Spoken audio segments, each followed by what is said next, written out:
Thank you for staying with us. It's Daybreak. Now let's take a look at what's on those front pages from around the world. We begin with this day, and it focuses on Paris Club Refund. It says the 36 state governors of Nigeria accusing the Attorney General of the Federation, Malami'S, action against public morality and interest. This is, as they say, the relationship that exists between the Attorney General of the Federation and consultant is above Nigeria's interest. Other headlines on the front page of our sister publication this morning. Above the masthead, all eyes on Ihiala as INEC concludes Anambra governorship election. Adjust voting timeline for supplementary poll. APC alleges rigging to contest result in Supreme Court. State government assures Ihiala people of security as billionaire sons, daughters mobilize the indigents in diaspora. And Clean Foundation seeks improvement in BVAS technology. That's the latest technology by the electoral body deployed to this election. ECOWAS sustains measures against Guinea, sanctions Mali. That's the window story for this day, this morning.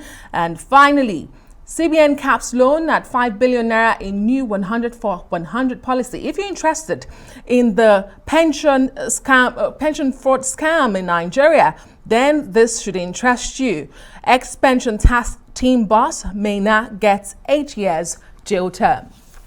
Well, in the Nation newspaper this morning, they're also covering their main story is Governors Malami'S role in Paris Club refund suspect. Row over $418 million consultancy fees deepened. Proposed deductions hasty. Also on the front page, the Nigerian Extractive Industries Transparency Initiative is to unveil 77 oil firm status in a $2.6 trillion naira tax arrears. Also on the front page, 5G network is not hazardous. That's according to the NCC. And also the NDA attack, Air Force Sergeant nabbed in Yola. And the Punch newspaper also leading with the same headline. Governors attack Malami over $418 million consultants fee, say the AGF lied. Haste suggests a special relationship between the AGF office and consultants. And also state resources are needed for critical development and should not be frittered away. The main picture on the front page of the Punch this morning, Air Force officer arrested over a deadly attack on NDA. More on that story on page 11.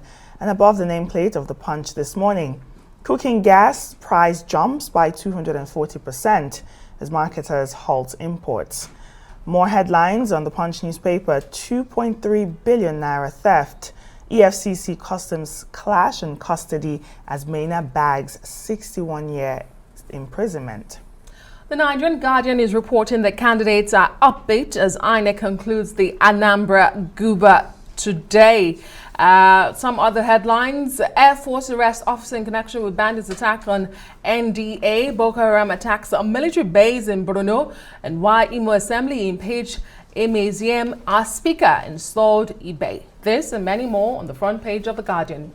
Let's go to the international papers now and the Daily Telegraph in the UK. Their main headline, 11,600 caught COVID in hospital and died. Also on the front page, PM urged to apologise over standards row. The scandal around Owen Paterson, the lawmaker, still continuing to make headlines in the UK. Also, major donor warned Oxford against accepting Mosley cash. Rolls-Royce gains funds for mini reactors as the UK looks towards cleaner energy.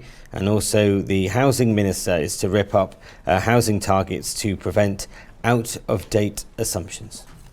And moving on to The Guardian UK, Boris Johnson leading once again. Starmer says Johnson is leading the Tory party through the sewers. He says he's accusing the PM of trying to take down Watchdog as sleaze row continues. The leading picture on The Guardian UK this morning, at last families reunite as US reopens to visitors. These are visitors who arrived in New York from Manchester. Another headline, time for bed, 10 p.m. may reduce heart risk. Well, all the international papers are focusing on Boris Johnson this morning refusing to apologize as he missed House of Commons debate yesterday over the Slates row. But let's bring in Emmanuel Bello now for the press review this morning. Great to see you as always, Emmanuel. And as usual, we'll begin with This Day, the newspaper off records. It's leading with the Paris Club refund, Emmanuel. We spoke about this some days ago. Now, the state governors, the 36 of them, are accusing him of actions against public morality and interest. They say he has a special interest with the consultants, and that interest is above that of the country. What more do we know, Emmanuel? Well, we know that the stage has been set now for a showdown between the governors on one hand and, of course, Malami on the other hand. We should be expecting that the AGF is going to reply in a very harsh way too, because in an extraordinary way, almost all the newspapers are carrying that story on their front page. And I think that is really, really damning.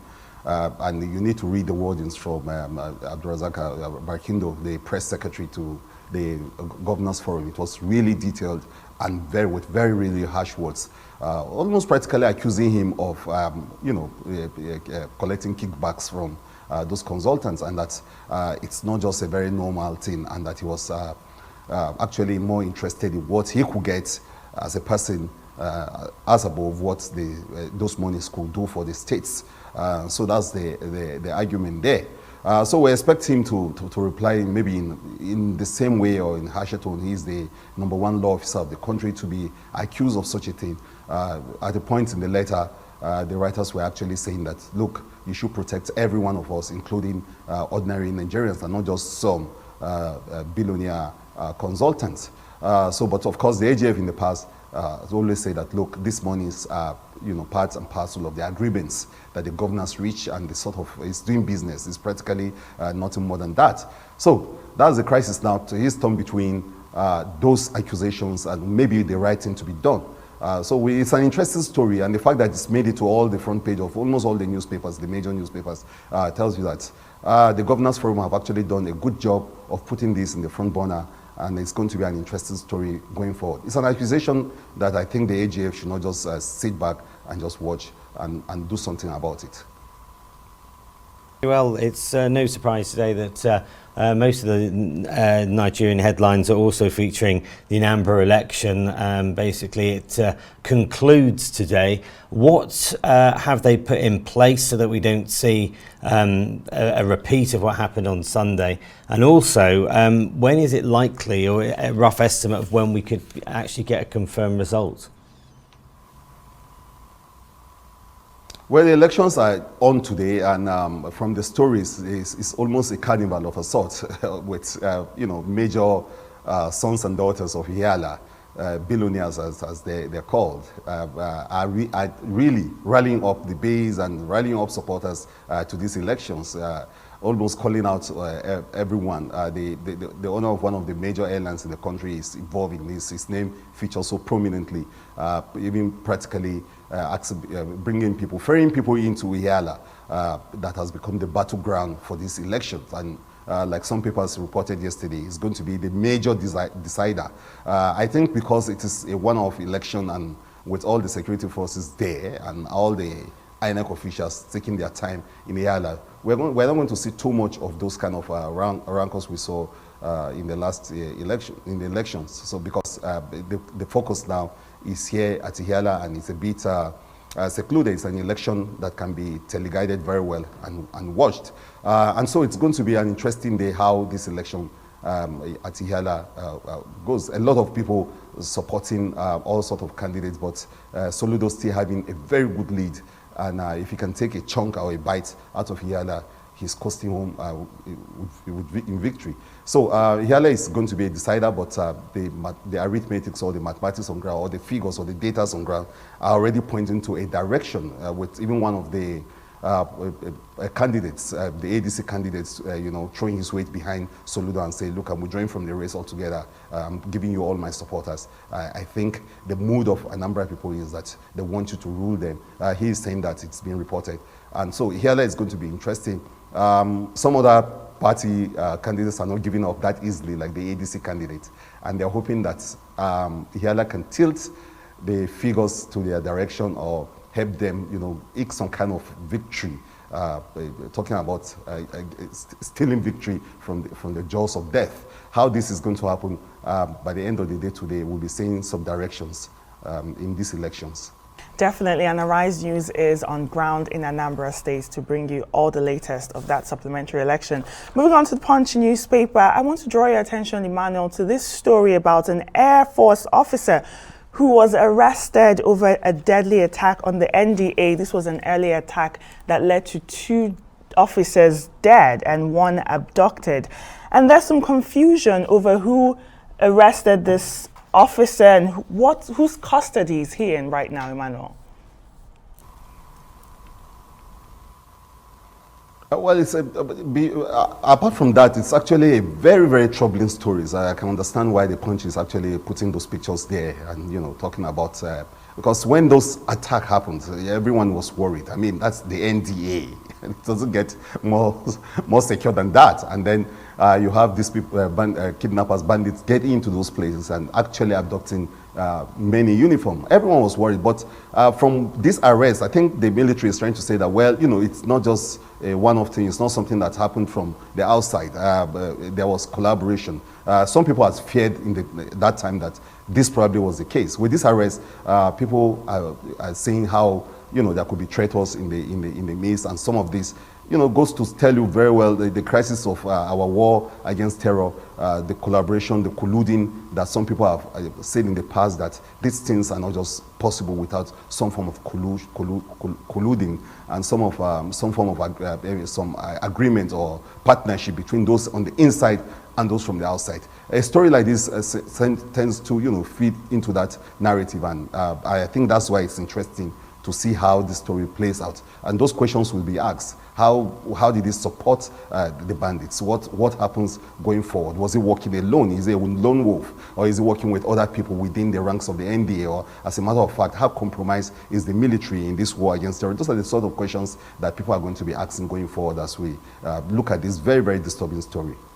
Indeed, and very quickly, Emmanuel, The Guardian puts it simply, Abdul Rashid Maina guilty as charged. Pension fraud in Nigeria.